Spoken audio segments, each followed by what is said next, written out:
स्मृतापि तरुणातपं करुणया हरन्ति नृणाम् अभङ्गुरतनुत्विषां बलयिताशतैर्विद्युतां कलिन्दगिरिनन्दिनी तटसुरद्रुमालम्बिनी मदीयमतिचुम्बिनी भवतु कापि कादम्बिनी।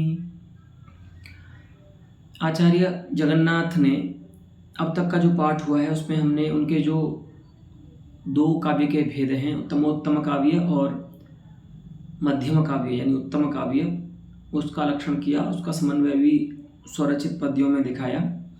वहीं पर आचार्य अप्पय दीक्षित के द्वारा चित्रमीमांसा में उत्तम काव्य के उदाहरण के रूप में जो व्याख्या की गई है निःशेष इत्यादि पद्य की, और वह व्याख्या समीचीन नहीं है ऐसा खंडन भी उस व्याख्या का किया और उस पद्य की व्याख्या अपने मत में भी की। आज का जो पाठ का विषय है वह है आचार्य अप्पय दीक्षित चित्रमीमांसा में गुणीभूत व्यंग्य काव्य के उदाहरण के रूप में एक पद्य प्रस्तुत करते हैं और उसका जो व्याख्यान किया है वह भी अनुचित है। इस प्रकार आचार्य जगन्नाथ यहाँ खंडन प्रस्तुत कर रहे हैं आचार्य अप्पय दीक्षित का। यहाँ से आज का पाठ प्रारंभ होगा। आचार्य जगन्नाथ का जो उत्तम काव्य का उदाहरण था उसका समन्वय प्रकार तो हमने कल के पाठ में देख लिया है। आज हमको ये देखना है खंडन जो है। ठीक है, यत्तु चित्रमीमांसा कृता उक्तम, चित्रमीमांसा कृता आचार्य अप्पय दीक्षितेन उक्तम। उन्होंने क्या कहा है तो वो पहले श्लोक बता रहे हैं। प्रहरविरतौ मध्ये वान्नस्ततोपि परेण वा किमुत सकले याते वान्यप्रिय त्वमिहैष्यसि इति दिनशतप्राप्यं देशं प्रियस्य ययासतो हरति गमनं बालालापैः सबाष्पगलज्जलैः।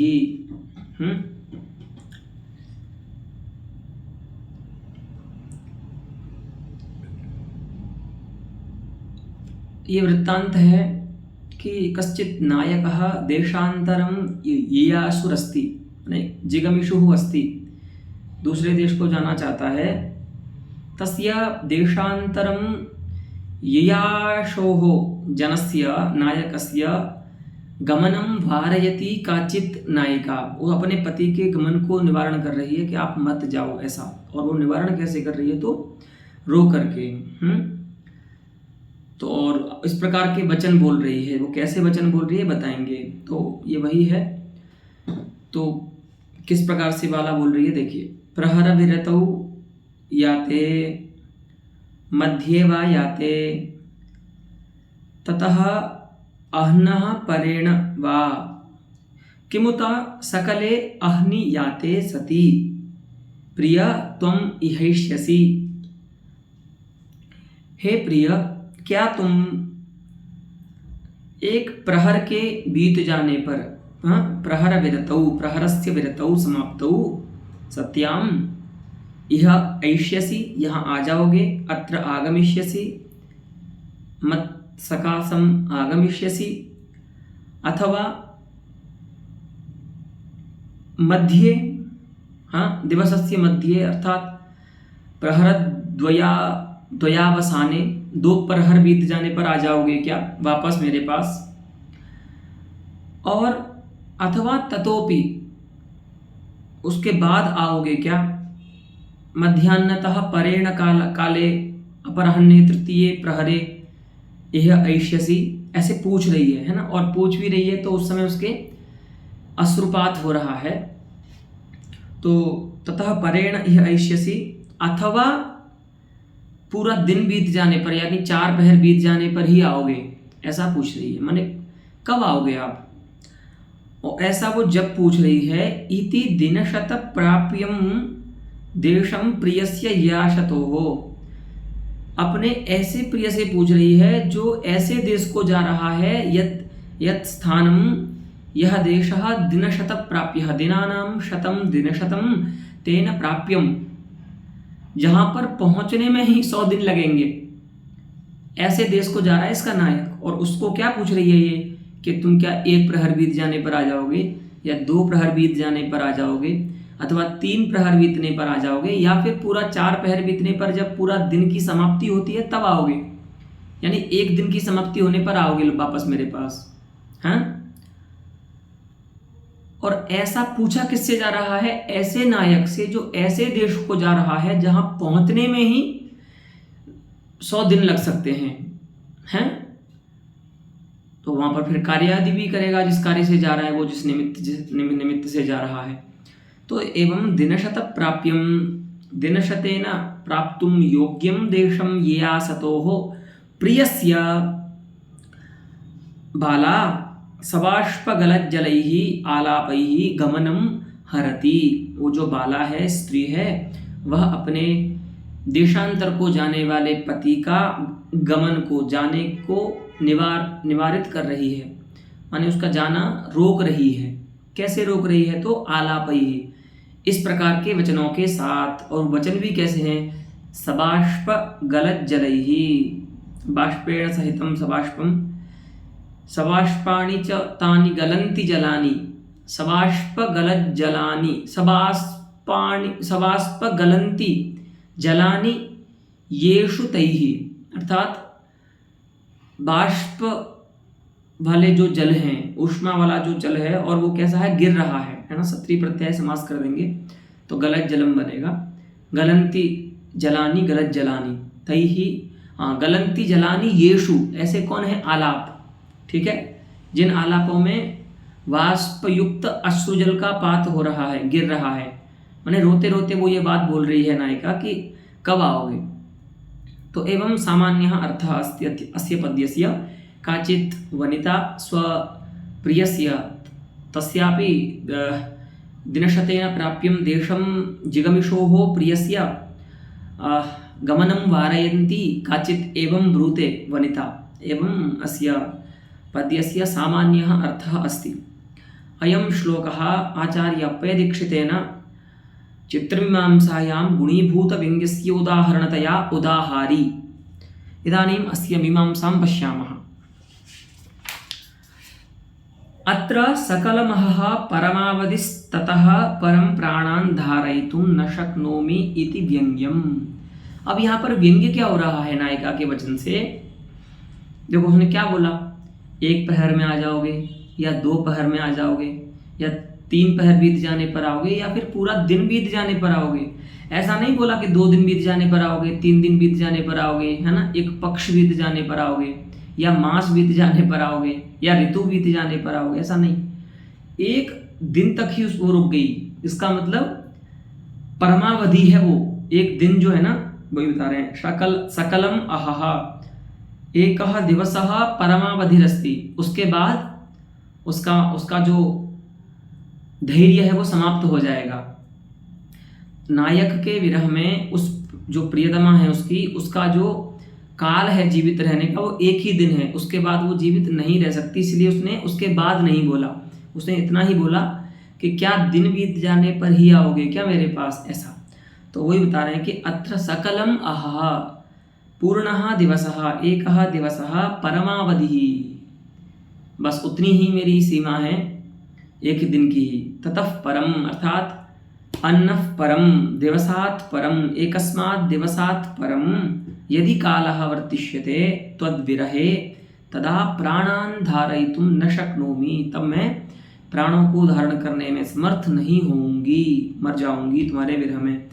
ऐसा व्यंग्य आता है। ठीक है, और उस जो वह जो व्यंग्य है वो क्या कर रहा है? प्रिय गमन निवारण रूप वाच्य सिद्ध्यंगम अतः गुणीभूत व्यंग्यम। अब यहाँ पर प्रिय के गमन का निवारण रूप जो वाच्यार्थ है ना, वो तो वाच्य है, बोल रहे ना यहाँ पर श्लोक में कि गमनम हरति। तो प्रिय गमन का जो हरण रूप वाच्यार्थ है उसकी सिद्धि करेगा ये व्यंग्यार्थ, है ना।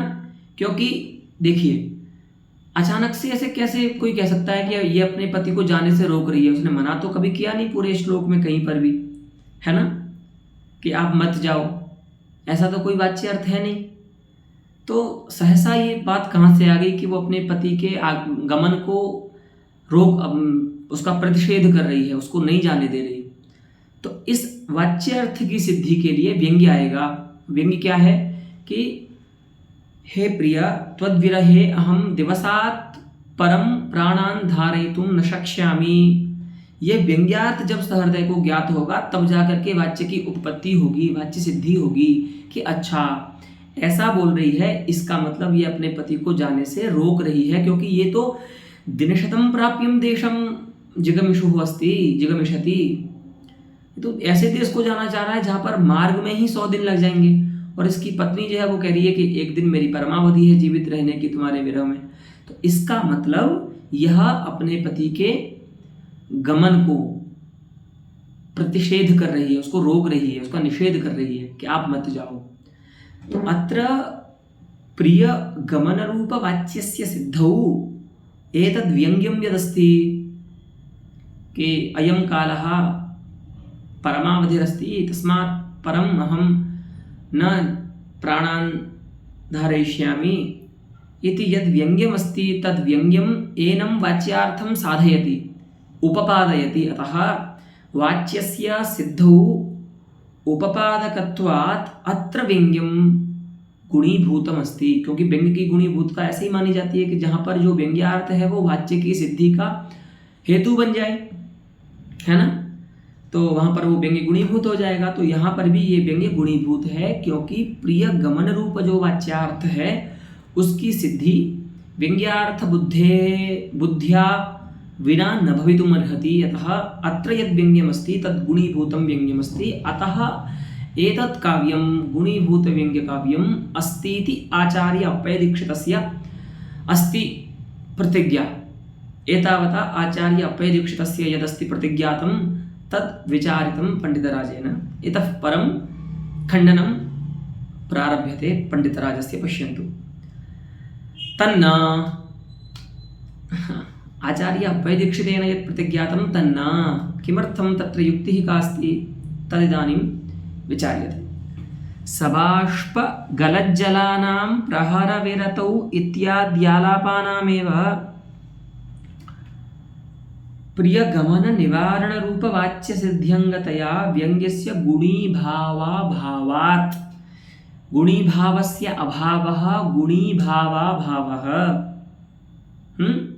तस्मात् गुणीभावाभावात्। यहाँ पर व्यंग्य का गुणी भाव ही नहीं है, क्योंकि आप जैसे विचार कर रहे हो वैसा नहीं है। गुणीभूत व्यंग्य में क्या होता है, हमने पहले वाले पाठ में भी विचार किया था कि जहाँ पर व्यंग्यातिरिक्त कोई दूसरा साधक नहीं होता वाच्य का, वाच्यार्थ का, वहाँ पर गुणीभूत व्यंग्य काव्य होता है। वहाँ पर उस व्यंग्य को हम गुणीभूत मान सकते हैं वाच्य में, वाच्य के प्रति। परंतु यत्र व्यंग्यम अतिरिच्य अन्यदपि साधकांतरं वाच्यस्य यत्र भवति तत्र तत्काव्यम उत्तम काव्यम भवति, अथवा पंडितराजमते उत्तमोत्तमं काव्यम भवति, ध्वनि काव्यम भवति। जहाँ पर व्यंग्यार्थ से अतिरिक्त कोई वाच्यार्थ की सिद्धि का साधन उपस्थित हो तो वहाँ पर इस प्रकार से ध्वनि काव्य मानना चाहिए, गुणीभूत व्यंग्य काव्य नहीं मानना चाहिए। और यहाँ पर कोई दूसरा साधन भी है जिनसे वाच्य की सिद्धि हो सकती है। अतः अप्पय दीक्षिताचार्य का जो गुणीभूत व्यंग्य काव्य का उदाहरण है वह अनुचित है, ऐसा ये बता रहे हैं। तो वो क्या है, व्यंग्यार्थ से अतिरिक्त क्या साधन है जो वाच्य की सिद्धि करे, तो बता रहे हैं सबाष्प गलज्जलानां प्रहर विरतौ इत्याद्यालापानामेव। अश्रुपात जो हो रहा है ना नायिका का, और उसमें उस अश्रुपात के समय में प्रहर विरतौ इत्यादि जो वाक्य बोल रही है ना, वो शब्द, उन आलापों से ही प्रिय गमन निवारण रूप वाच्य की सिद्धि हो सकती है ना। वाच्य सिद्ध्यंगतया तेषामेव आलापानां वाच्य सिद्ध्यंगतया, अर्थात तेषां आलापानां वाच्य सिद्ध्यंगता अस्ति, अतः व्यंग्यस्य वाच्य सिद्ध्यंगता नास्ति। जो वाच्य आलाप है ना उनमें ही वाच्यार्थ की सिद्धि के प्रति हेतुता है, वाच्यार्थ की सिद्धि उन्हीं से हो जाएगी। व्यंग्यार्थ की यहाँ पर आवश्यकता वाच्य की सिद्धि के लिए नहीं है, ऐसा आचार्य जगन्नाथ का अभिप्राय है। ये कहते हैं कि वाच्य की सिद्धि के लिए आपको व्यंग्य की आवश्यपेक्षा नहीं है, यहाँ पर तो वाच्य जो आलाप है उन्हीं से वाच्यार्थ की उत्पत्ति हो जाती है, जो मुख्य वाक्यार्थ है उसकी उत्पत्ति हो जाती है। तो तदा व्यङ्ग्यस्य गुणीभावः न भवति यत्र यतोहि अयं नियमः अस्ति।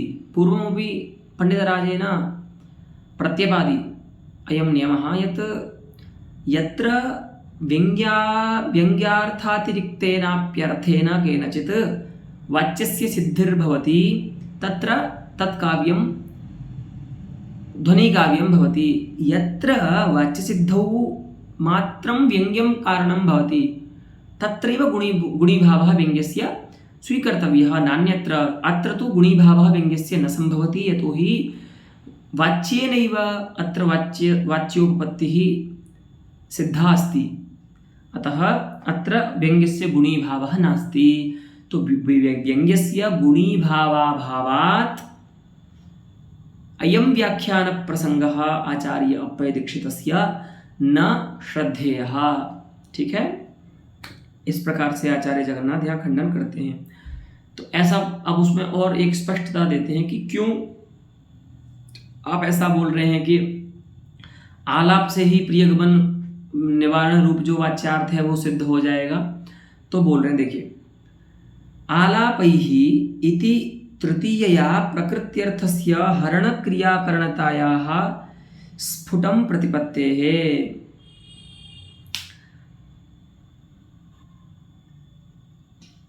आलाप जो है उसमें तृतीया है, आलापैहि, वहां पर भी देखिए पद्य में भी आलापैहि ऐसा बोल रहे हैं।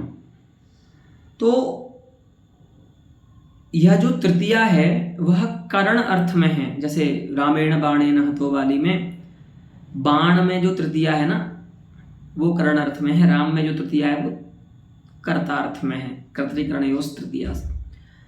तो करण अर्थ में तृतीया होने के कारण और जो प्रकृति अर्थ है उस प्रकृति अर्थ का हरणक माने आलाप, इस प्रकृति का जो अर्थ है उस प्रकृति अर्थ में क्या होती है, हरणक क्रिया की करणता स्पष्ट प्रतीत हो रही है। जैसे रामेण बाणेन हतो वाली में प्राण हरण रूप जो क्रिया है व्यापार, उसकी करणता बाण प्रकृति अर्थ जो है ना अर्थ बाण, उसमें स्पष्ट प्रतीत होती है तृतीया के कारण। उसी प्रकार से आलापैहि यहाँ पर जो तृतीया है, आलाप पदोत्तर जो तृतीया है वह करण अर्थ में है। तो वह हरण क्रिया की जो करणता है उस करणता को आलाप प्रकृति अर्थ में प्रकाशित करेगी वो तृतीया विभक्ति जो है ना। उस तृतीया के कारण करणता का ज्ञान हमको इसमें हो जाएगा। अर्थात इसका सामान्य अर्थ ये हुआ, सरल अर्थ, कि हरण क्रिया जो हो रही है उसमें करण कौन है, तो आलाप हैं। उन आलापों के कारण वो हरण कर रही है। तो ये तो स्पष्ट प्रतीत हो रहा है कि आलाप कर रही है, इसलिए वो अपने पति का निवारण, अपने पति का विदेश गमन का निवारण कर रही है, क्योंकि ऐसे ऐसे बोल रही है वो। तो यहाँ पर तृतीया से ही स्पष्ट हो जा रहा है कि आलापैहि सा प्रियस्य गमनम देशांतरम प्रतिगमनम हरति। तो यहाँ पर आप ऐसा मत बोलिए कि व्यंग्य मात्र से ही प्रिय गमन रूप वाच्यार्थ की सिद्धि होगी, क्योंकि आपके वाच्यार्थ में ही एक ऐसा अंश है जो प्रिय गमन रूप वाच्यार्थ को सिद्ध कर रहा है, क्योंकि उसमें तृतीया विभक्ति है, उसके वाचक पदोत्तर तृतीया विभक्ति है। और तृतीया विभक्ति यहाँ पर करण अर्थ में है। तो करण अर्थ में होने के कारण जो उसकी प्रकृति अर्थ है उसमें करणता का बोध वो कराएगी, माने हरण क्रिया जो है उसके प्रति वह करण है आलाप। अर्थात आलापों से, हिंदी में कहें तो आलापों से हर रही है, आलापों से अपने प्रिय के विदेश गमन का निवारण कर रही है, ऐसा अर्थ होगा। तो अब आप बताइए, इस प्रकार से बोलने पर यह प्रतीत हो रहा है ना कि यहाँ पर आलाप से ही प्रिय गमन का जो निवारण है वाच्य उसकी सिद्धि हो जा रही है। अब ये प्रश्न नहीं होगा आपको कि अचानक से वो मना भले ही नहीं कर रही है लेकिन रो रही है ना, तो उसी से हरण कर रही है वो अपने रुदन पूर्वक जो उसके आलाप हैं, अश्रुपात पूर्वक जो उसके आलाप हो रहे हैं, कि आप 1 पहर में आओगे या 2 पहर में आओगे या 3 पहर में आओगे। इस प्रकार से जो कहना है उसका वही कहना ही क्या कर रहा है, वहाँ पर प्रियगमन का निवारण कर रहा है। तो इस वाच्य से ही, वाच्यांश से ही मुख्य वाक्यार्थ की सिद्धि हो जाती है। इसीलिए यहाँ पर व्यंग्य का गुणी भाव नहीं है। व्यंग्य का गुणी भाव तो वहाँ होता है वाच्य के प्रति जहाँ पर वाच्य की सिद्धि में व्यंग्यातिरिक्त कोई हेतु ही ना मिले, लेकिन यहाँ पर ऐसा नहीं है। व्यंग्य से भी हो सकती है, लेकिन यहाँ पर एक और हेतु है वाच्य, उससे भी वाच्यार्थ की सिद्धि हो सकती है। अतः अत्र व्यंग्यस्य गुणी भावः नास्ति इति कृत्वा इदं काव्यं न गुणीभूत व्यंग्य काव्यम् इति आचार्य जगन्नाथस्य एतावता अभिप्रायः अस्ति। पुनः युक्त्यन्तरेण इतोपि अभिप्रैत्याचार्यः तत्पश्यामः। न च व्यंग्यस्यापि वाच्यसिद्ध्यङ्गतात्र संभवतीति तथोक्तमिति वाच्यम्। ठीक है, वही बात कि अब पूर्व पक्षी कह रहे हैं कि वाच्य जो है अर्थ उसकी भी वाच्य सिद्धंगता मान लीजिए, लेकिन उसकी वाच्य सिद्धंगता मान लेने से व्यंग्य की वाच्य सिद्धंगता का तो वारण नहीं हो जाएगा, है ना। तो वही अब पूर्व पक्षी कह रहा है कि व्यंग्यस्यापि अपि शब्देन अत्र वाच्यस्य या अस्ति वाच्य सिद्धंगता तस्य अत्र समुच्चयो भवति। अब देखिए, व्यंग्यस्यापि वाच्य सिद्ध्यंगता अत्र संभवति, अर्थात आप जो कह रहे हैं, पंडितराज जो कह रहे हैं कि आलाप रूप जो वाच्यार्थ है उससे वाच्य की सिद्धि हो जाएगी, प्रिय गमन रूप जो प्रिय गमन निवारण रूप जो वाच्यार्थ है उसकी सिद्धि हो जाएगी, वो हो जाए। लेकिन व्यंग्य से भी तो हो सकती है, तो व्यंग्य से हो सकती है तो फिर व्यंग्य को उसके प्रति गुणीभूत क्यों ना माने वाच्य के प्रति, जब व्यंग्य भी उसकी सिद्धि का अंग बन रहा है। तो उसको बोलते हैं आचार्य के तन न वाच्यम। किमर्थम, तो कहते हैं अगर आप ऐसा मानेंगे तब तो जितने ध्वनि काव्य हैं, ध्वनि काव्य के उदाहरण हैं, उन सभी में भी ये समस्या आएगी। क्यों, बता रहे हैं। निशेषच्युत चंदनम इत्यादौ इव अधमत्व रूपवाच्य सिद्ध्यंगतायाः दूती संभोगादौ संभवात् गुणी भावापत्तेः। हाँ, अधम पद का जो व्यंग्यार्थ है, माने दूती संभोग रूप अपराध के कारण जो अधम पद का प्रयोग कर रही है नायिका, तो यदि आप वाच्य सिद्धि में व्यंग्यार्थ की अंगता भी है ऐसा मानकर गुणीभूत व्यंग्य मानेंगे इस काव्य को, तब तो सभी जगह व्यंग्य की तो अंगता रहती है वाच्य की सिद्धि में। भाई वो अपने नायक को अधम क्यों कह रही है, क्योंकि उसने दूती के साथ रमण किया है।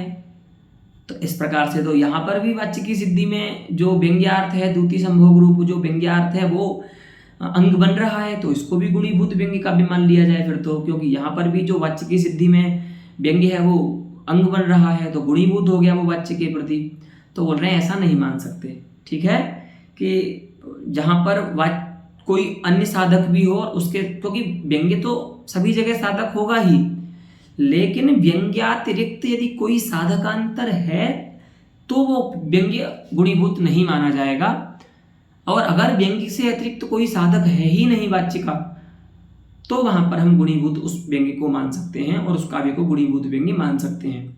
लेकिन ऐसा नहीं मत बोलिए कि साधकांतर होने पर भी व्यंग्य की तो वाच्य सिद्ध्यंगता है ही, तो उस व्यंग्य की वाच्य सिद्ध्यंगता को लेकर उस व्यंग्यार्थ को हम वाच्य के प्रति गुणीभूत मान लेंगे और उस काव्य को हम गुणीभूत व्यंग्य काव्य कह देंगे। ऐसा नहीं कहना चाहिए, क्योंकि ऐसा कहने पर निशेष इत्यादि पद्य में जो अधम पद का प्रयोग हो रहा है, वह जो वाच्यार्थ है उस वाच्य की सिद्धि के लिए अंग तो व्यंग्यार्थ, वहां पर भी दूती संभोग रूप व्यंग्य बन ही रहा है ना, कि नायिका अपने नायक को अधम क्यों कह रही है। तो बताया था ना, अभिधा से तो वो प्राचीन अपराधों से ही कह रही है, लेकिन व्यंजना से हो जाएगा दूती संभोग रूप अपराध के कारण उसको अधम कह रही है। तो दूती संभोग रूप अपराध भी तो वहां पर अधम पद के प्रयोग के प्रति हेतु है। तो अधम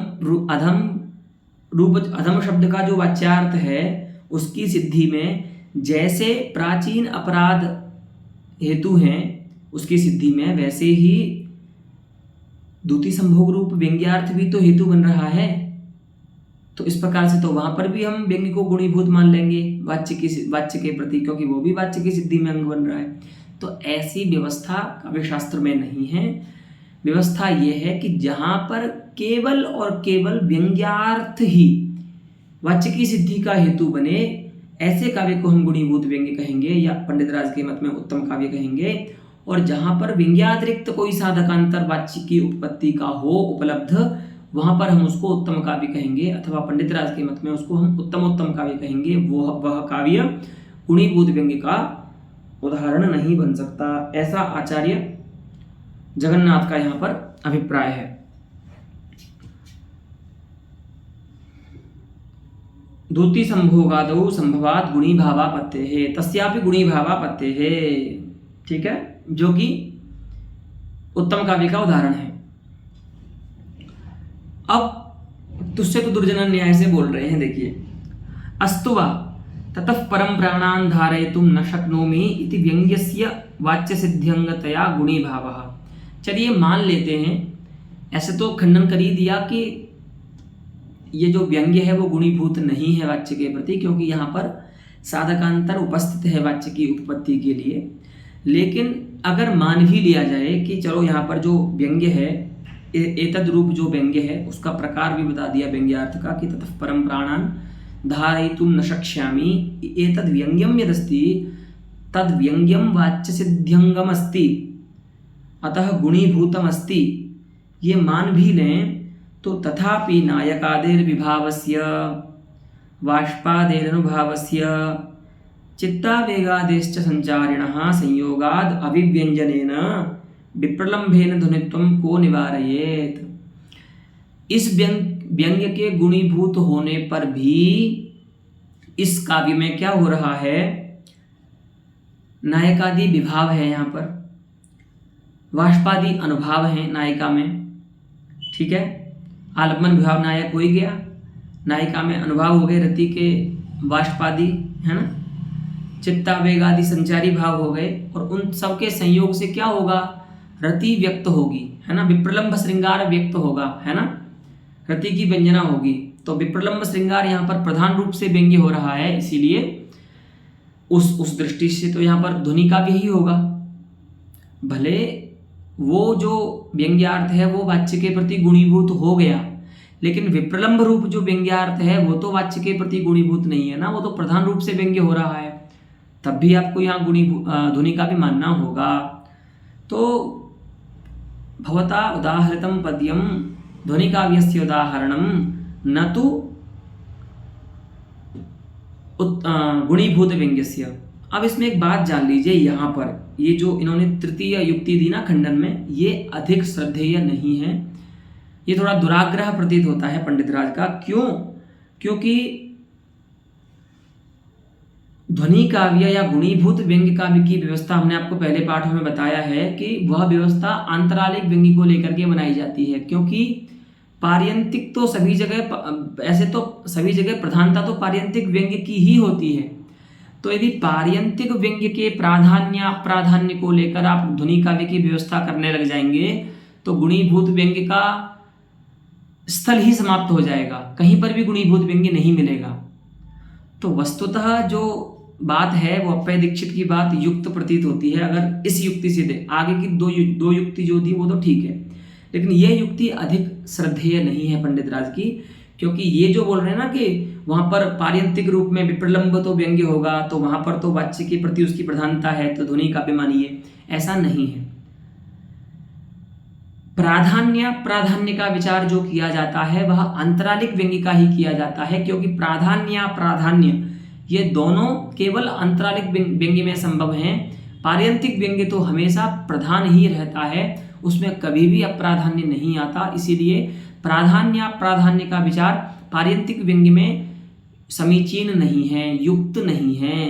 अगर आप उस व्यंग्यार्थ को लेकर के, पार्यंतिक व्यंग्य को लेकर के ध्वनि काव्य या उत्तम काव्य की व्यवस्था करेंगे तो गुणीभूत व्यंग्य काव्य जो है वो निर्विषय हो जाएगा, क्योंकि सभी जगह पर प्रधानता तो पार्यंतिक व्यंग्य की ही होती है, चरम व्यंग्य की ही होती है।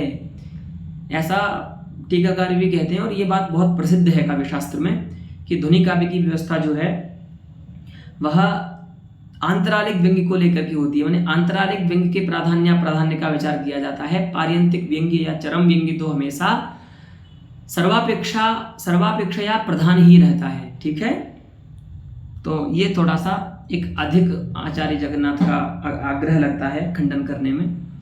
चलिए, इदानीं एतावता काव्यद्वयम् आचार्यः जगन्नाथः उदाहरत्, तत्र उत्तमोत्तमं काव्यम् उत्तमं च काव्यम्। इदानीं तृतीयं प्रकारम् अभिधातुम् उपक्रमते। स च तृतीयः प्रकारः अस्ति मध्यमकाव्यम् इति। तस्य लक्षणम् इत्थं ब्रूते आचार्यः, यत्र व्यङ्ग्यचमत्कारा समानाधिकरणो वाच्यचमत्कारस्तत्तृतीयम्। यस्मिन् काव्ये व्यङ्ग्यार्थजन्यः चमत्कारः वाच्यार्थजन्येन चमत्कारेण समानाधिकरण्यं न धत्ते तत्काव्यं तृतीयमस्ति अथवा मध्यमं काव्यमस्ति। इसका अर्थ है कि जहाँ पर व्यंग्यार्थ बोध के बाद जो उत्पन्न चमत्कार है, जो चमत्कृति है, वह चमत्कृति वाच्यार्थ प्रतीति जन्य चमत्कृति में अंतर्निहित हो जाए, उसमें कुछ समा सी जाए। ऐसा बोलते हैं ना हिंदी में, समा जाना, है ना। जैसे नदियाँ जो होती हैं उनका स्वतंत्र सत्ता का भान समुद्र में जाकर के नहीं होता है, वो समा जाती हैं, है ना। ऐसे ही जहाँ पर व्यंग्यार्थ बोधजन्य चमत्कार वाच्यार्थ बोधजन्य चमत्कार में अंतर्निहित हो जाए, अंतर्लीन हो जाए, ऐसे काव्य को हम मध्यम काव्य कहते हैं। अभी आगे बहुत अच्छा उदाहरण देंगे आचार्य जगन्नाथ कि ये कैसे होगा। इनके लौकिक उदाहरण बड़े अच्छे होते हैं इनके, अभी वो बताएंगे आगे। देखिए, इदंच उदाहरते काव्यं तृतीयं काव्यं यथा यमुना वर्णने। एकं गद्यमस्ति यत्र भगवत्याः कालिन्द्याः वर्णनमस्ति। तच्च तनयमैनाक गवेषण लम्बीकृत जलधि जठर प्रविष्ट हिमगिरिभुजायमानाया भगवत्या भागीरथ्याः सखी यमुना अस्ति इत्यादिकं किञ्चित् अस्ति। तो सखी नाम यमुना, कस्याः सखी तो भागीरथ्याः, गंगा की सखी है यमुना, ऐसा अर्थ है। किं भूतायाः भागीरथ्याः, तो तत्र विशेषणतया एकम् अतिसमस्तं पदम् उपादीयते। तनयमैनाक गवेषण लंबीकृत जलधि जठर प्रविष्ट हिम गिरिभुजायमानायाः। देखिए समास, तनयश्चासौ मैनाकः तनयमैनाकः, अत्र अर्थात् पुत्रमैनाकः सुतमैनाकः। तत्र हिमालयस्य पुत्रः अस्ति मैनाकगिरिः, मैनाकपर्वतः, तन्नाम गिरिविशेषः। तो तनयमैनाकः अयं गिरिः इन्द्रस्य भयेन समुद्रं प्राविशदिति पौराणिकः वृत्तान्तः अस्ति। इन्द्रः वज्रेण गिरीणां तत्र पक्षाणि भवन्ति स्म, तानि अकृन्तत्, है ना, अच्छिनत्। अतः सर्वेपि गिरयः भयेन इतस्ततः पलायन्ते स्म। तदानीं मैनाकः हिमालयस्य पुत्रः समुद्रं प्राविशत्, है ना। इसीलिए जब आप देखते हैं रामायण में वृत्तांत आता है ना कि हनुमान जी जब वो ऊपर से निकल रहे हैं समुद्र के लंका जाते समय, तब समुद्र प्रार्थना करता है मैनाक से, बोलता है कि तुम थोड़ा जल से ऊपर निकल जाओ ताकि तुम्हारे ऊपर कुछ देर विश्राम कर सके हनुमान जी, तो तुम कृतार्थ हो जाओगे, क्योंकि इन हनुमान जी के पिता का तुम्हारे पूर्वजों पर और तुम पर बहुत उपकार है ना। ऐसा करके वो सब कथा है। तो तनयमैनाक तस्य गवेषणं, तनयमैनाक गवेषणं, है ना।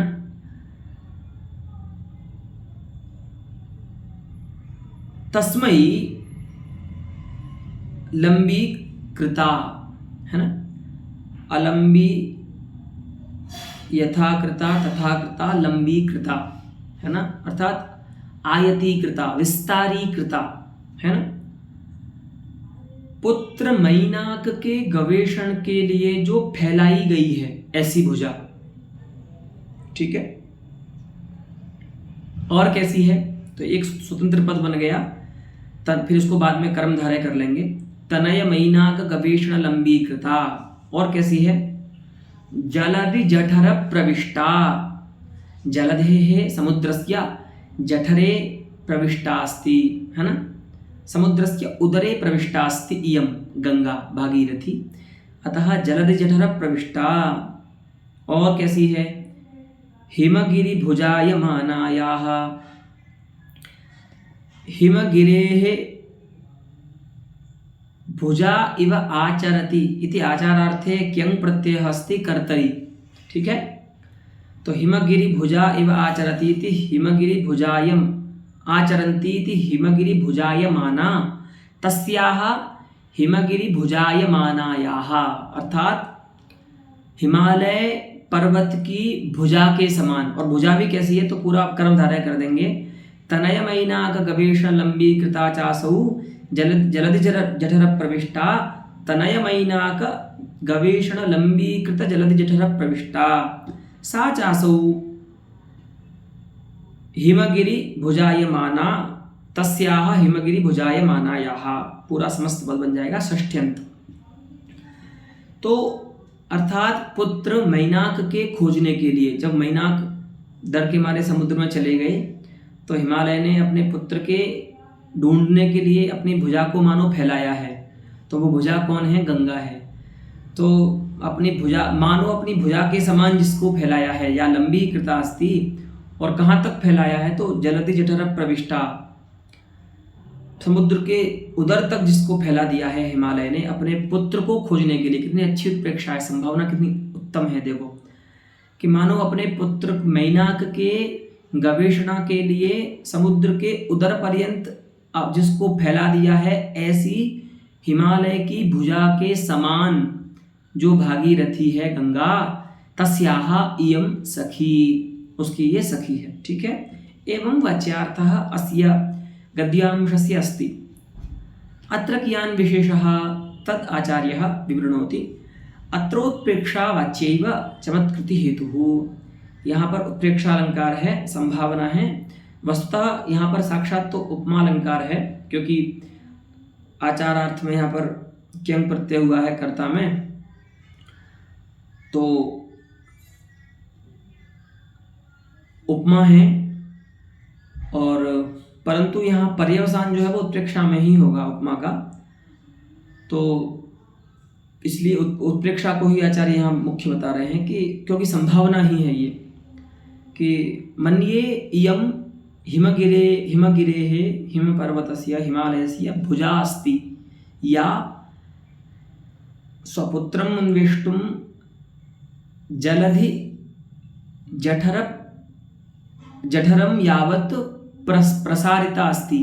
एवं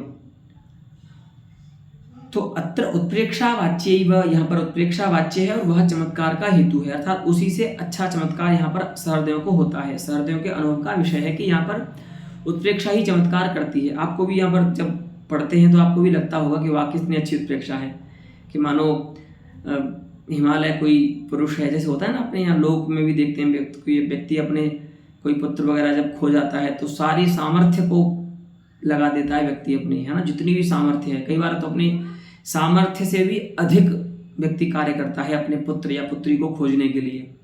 तो मानो वैसे ही ये जो हिमालय है उसने, वस्तुतः क्या होता है, गंगा हिमालय से निकलती है और समुद्र में जाती है, और मैनाक भी कहाँ छिपा हुआ है, समुद्र में।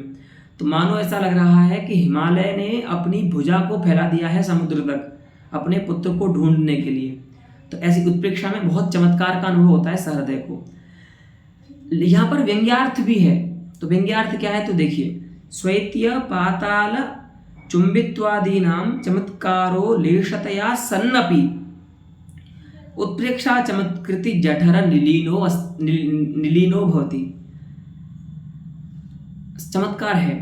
एक तो स्वैत्य, गंगा में स्वैत्य व्यंग्य हो रहा है कि गंगा भी, क्योंकि हिमालय की भुजाएं ना तो कालिंदी के समान नहीं है अब इनका वर्ण, स्वैत्य है इनमें, क्योंकि हिमालय की भुजाएं तो स्वैत्य होगा। तो एक तो स्वैत्य गुण व्यंग्य हो रहा है गंगा का, और पाताल चुंबित्व कि इयम पातालम चुंबती, अर्थात पातालम यावत गच्छति, मैना कहा पाताले अस्ति, इयम गंगा पाताले गच्छति, चुंबती अर्थात गच्छति। तो ये व्यंग्य हो रहा है अर्थ, लेकिन इस व्यंग्य में ऐसे चमत्कार तो है, लेकिन इतना तुच्छ वो चमत्कार है कि वह उत्प्रेक्षा का जो महान चमत्कार है उसमें निलीन हो जा रहा है ना। थोड़ा बहुत जो चमत्कार है भी यहाँ पर इस प्रकार के व्यंग्यार्थ में, वह चमत्कार उत्प्रेक्षा के चमत्कार से अधिक प्रभावी नहीं है। तो उसको हम वाच्य उत्प्रेक्षा के चमत्कार में ही उसका हम अंतर्भाव या उसका जो सत्ता है, स्थिति है, उसको मान लेते हैं, वो निलीन हो जा रहा है। तो अब आप लोग कहेंगे कि ये तो थोड़ा प्रतीत नहीं हो रहा यहाँ पर, तो चमत्कार कैसे दूसरे चमत्कार में जाकर के घुस गया, कैसे उसमें उसने अपने स्वरूप को छोड़ दिया। तो बहुत अच्छा उदाहरण देते हैं पंडित राज यहाँ पर, देखिए। नागरिकेतर नायिका कल्पित काश्मीर द्रवांगराग निगीर्ण निजांग गौरीमिव प्रतीयते। बहुत अच्छा लौकिक दृष्टांत है ये। देखिए, जैसे कोई ग्राम्य नायिका होती है, ठीक है, गांव से आई हुई स्त्री है, तो उसका सहज सौंदर्य तो है, लेकिन जब वो कश्मीर से आए हुए केसर का अंगराग जो है उसको लगा लेती है ना शरीर पर, देखो पंडित राज कश्मीर के केसर की बात कर रहे हैं, कितना प्रसिद्ध है केसर। काश्मीर द्रवांगराग निगीर्ण, नागरिकेतर जो नायिका है, अर्थात ग्राम्य जो नायिका है, नागरिकेतर नायिका माने ग्राम्य नायिका, नागरिक नायिका से इतर जो नायिका है ना, नगर की नायिका से इतर माने ग्राम्य नायिका, उसके द्वारा जो कल्पित है काश्मीर द्रवांगराग, उसमें निगीर्ण हो जाता है, ठीक है।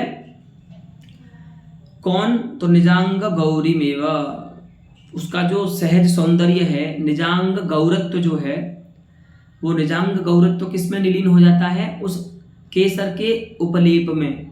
कश्मीर का जो केसर आया है अंगराग, उस अंगराग में उसका जो सौंदर्य, शरीर का जो सौंदर्य है ग्राम्य नायिका का, वो छुप जाता है कहीं।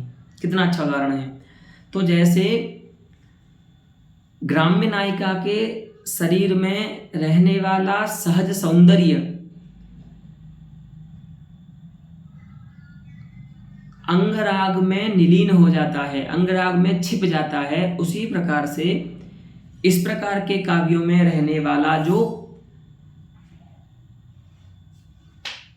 व्यंग्यार्थ है, उस व्यंग्यार्थ प्रतीति जन्य जो चमत्कार है, वह चमत्कार होता तो है, चमत्कार उसमें भी लेश मात्र हो भले, लेकिन वह चमत्कार वाच्यार्थ के महान चमत्कार में विलीन हो जाता है, कहीं छिप सा जाता है, ठीक है।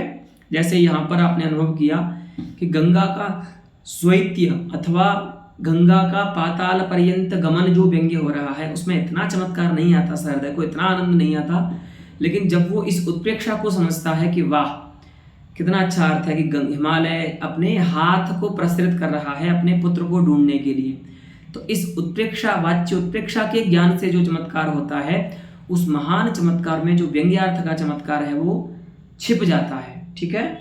उसके लिए एक अच्छा उदाहरण दिया कि जैसे कोई ग्राम्य नायिका होती है और उसका जो सहज जो अंग सौंदर्य है वह अंगराग में कहीं अंतर्निलीन हो जाता है, उसी प्रकार से व्यंग्यार्थ का चमत्कार भी वाच्य चमत्कार में कहीं अंतर्निलीन हो जाता है।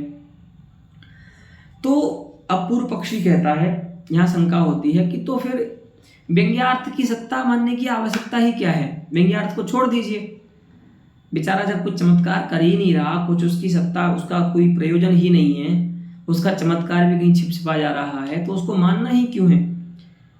व्यंग्य रहित काव्य को भी मानिए, उसको ही ऐसा मध्यम काव्य मानिए, है ना। अगर वाच्यार्थ का चमत्कार ही प्रधान हो रहा है तो व्यंग्यार्थ की सत्ता मानने में क्या प्रयोजन है? तो उसका अब यहाँ पर निवारण करते हैं कि नतादृशोस्ति कोपि वाच्यार्थः यः मनाक् अनामृष्ट प्रतीयमानः न आमृष्टः प्रतीयमानः यस्मिन् सः अनामृष्ट प्रतीयमानः वाच्यार्थः। तो एवं भूतः वाच्यार्थः कोऽपि नास्ति यः अस्पृष्ट प्रतीयमान सन्, अर्थात ऐसा कोई वाच्यार्थ नहीं है कि जिस वाच्यार्थ का कथमपि व्यंग्यार्थ के साथ संबंध न हो और वो चमत्कारी हो जाए। भले व्यंग्यार्थ में स्वयं चमत्कार नहीं हो रहा है, लेकिन व्यंग्यार्थ के साथ संबंध होने के कारण ही वाच्यार्थ में चमत्कार आता है। तो व्यंग्यार्थ का सर्वथा अभाव तो नहीं मान सकते आप काव्य में। हाँ, भले ही व्यंग्यार्थ चमत्कार वैसा उत्पन्न न करे या चमत्कार उसका उत्पन्न हो भी लेश मात्र, तो वह वाच्य चमत्कार में निलीन भी हो जाए, लेकिन व्यंग्यार्थ की सत्ता मानना आवश्यक है, क्योंकि व्यंग्यार्थ के साथ संबद्ध होने पर ही वाच्यार्थ भी चमत्कारी हो सकता है। तो वही बता रहे हैं, न तादृशोस्ति कोऽपि वाच्यार्थः यह मनाक् माने स्तोकमपि, थोड़ा भी उसका मान लो प्रतिमान अर्थ के साथ संबंध न हो, एवं स्वतः रमणीयताम आधातुम प्रभवति, और वो स्वतः माने व्यंग्यार्थ से संबंध रखे बिना, किसी भी प्रकार का माने थोड़ा भी संबंध रखे बिना स्वयं ही लोकोत्तर रमणीयता को उत्पन्न कर दे, ऐसा कोई वाच्यार्थ नहीं है। ठीक है, तो आपको इस प्रकार के काव्यों में भी व्यंग्यार्थ की सत्ता को तो मानना ही होगा। व्यंग्यार्थ की सत्ता में कोई आप विमति नहीं दिखा सकते। ठीक है, अब प्रश्न आता है दूसरा कि ये तो आपने बताया, गुणीभूत व्यंग्य का भी बताया और मध्यम का भी बताया, लेकिन कुछ अलंकार प्रधान जो काव्य होते हैं जहाँ व्यंग्यार्थ भी होता है, तो ऐसे अलंकार, जैसे बात है ना समासोक्ति आदि स्थल में पंडित इनका मम्मटाचार्य का जो गुणीभूत व्यंग्य का लक्षण है, उसमें टीकाकारों ने जो चित्रान्वित रूप जो लक्षण घटक बनाया है उसको नहीं करना चाहिए। वहाँ पर आया था कि कुछ अलंकार प्रधान काव्य होते हैं। तो अब प्रश्न ये है कि अलंकार प्रधान काव्यों में व्यंग्यार्थ तो होता है, लेकिन वाच्य अलंकार वहाँ प्रधान होते हैं। तो ऐसी स्थिति में उन अलंकार प्रधान काव्यों को हम उत्तम काव्य माने, अथवा अर्थात द्वितीय ये गुणीभूत व्यंग्य काव्य माने, अथवा मध्यम काव्य माने, तृतीय कोटि का काव्य माने, ये प्रश्न है।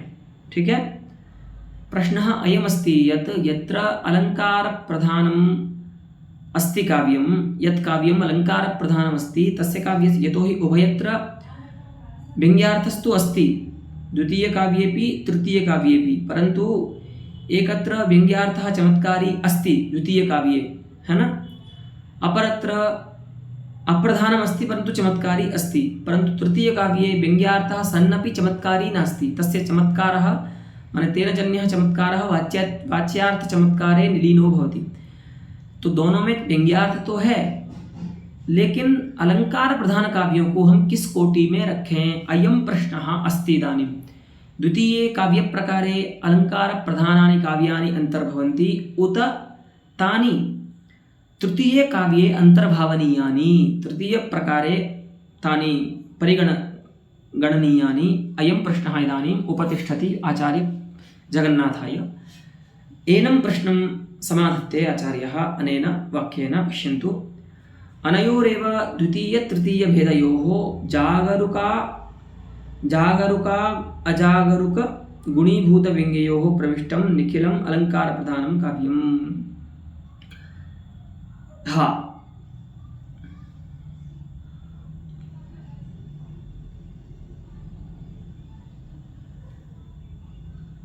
देखिए, जागरुक गुणीभूत व्यंग्य जहां पर होगा माने चमत्कारी होगा, जहां पर व्यंग्यार्थ, उनको हम द्वितीय काव्य में जो काव्य भेद है वहां मानेंगे, क्योंकि वहां उसका लक्षण ये है कि जहां पर अप्रधान होता हुआ भी व्यंग्यार्थ चमत्कारी हो। तो उसमें यह है कि कुछ अलंकार ऐसे हैं समासोक्ति आदि जहां पर व्यंग्यार्थ होता तो अप्रधान है लेकिन चमत्कारी होता है, तो उसमें जागरूक है वो गुणीभूत व्यंग्य जो है। तो ऐसे अलंकार प्रधान काव्यों को आप रखिए द्वितीय भेद में, और जहां पर व्यंग्यार्थ केवल है, वो चमत्कारी नहीं है, अप्रधान तो है ही, चमत्कारी भी नहीं है, ऐसे जो है वहां पर उस व्यंग्य को कहेंगे हम अजागरुक गुणीभूत व्यंग्य। तो उस प्रकार के जो अलंकार प्रधान काव्य हैं उनको रखिए आप इसमें तृतीय भेद में, अर्थात मध्यम काव्य में। ठीक है, तो ऐसे अलंकार प्रधान काव्य होते हैं जहाँ पर दीपकालंकार होता है इत्यादि। तो वही बता रहे हैं कि अनयोरेव अर्थात द्वितीय तृतीययोः भेदयोः जागरुक गुणीभूत व्यंग्ययोः, माने जागरुक गुणीभूत व्यंग्यस्य व्यंग्ये अजागरुक गुणीभूत व्यंग्ये प्रविष्टम निखिलम अलंकार प्रधानम काव्यम। जितने भी अलंकार प्रधान काव्य हैं तो उसमें समासोक्ति आदि जो अलंकार हैं, यदि वो तत्प्रधान काव्य है तब तो उनका अंतर वो होंगे द्वितीय प्रकार के काव्य, क्योंकि वहाँ पर समासोक्ति आदि अलंकार प्रधान काव्यों में व्यंग्यार्थ प्रधान तो नहीं होता, लेकिन जागरूक होता है, चमत्कारी होता है। और दीपक आदि अलंकार प्रधान जो काव्य हैं वहाँ पर दोनों ही बातें नहीं है, ना तो वो प्रधान होता है और ना ही वो चमत्कारी होता है। तो ऐसे काव्यों को आप तृतीय भेद में परिगणित करें, ऐसा आचार्य जगन्नाथ का यहाँ पर समाधान है। तो निखिलम अलंकार प्रधान काव्यम अनयोरेव द्वितीय तृतीय अत्र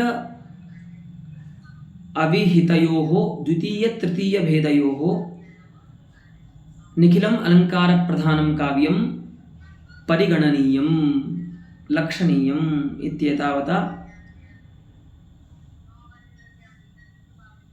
तृतीयस्य काव्यस्य मीमांसा आचार्य जगन्नाथेन एतावता विहिता अस्ति। इस प्रकार से आचार्य जगन्नाथ अपना जो तृतीय काव्य है मध्यम काव्य उसका विचार करते हैं। इसके बाद अंतिम जो काव्य प्रकार है उनका चतुर्थ अधम काव्यम तस्य विचारः वर्तिष्यते, स च विचारः आगामी कक्षायां वर्तिष्यते। अस्तु।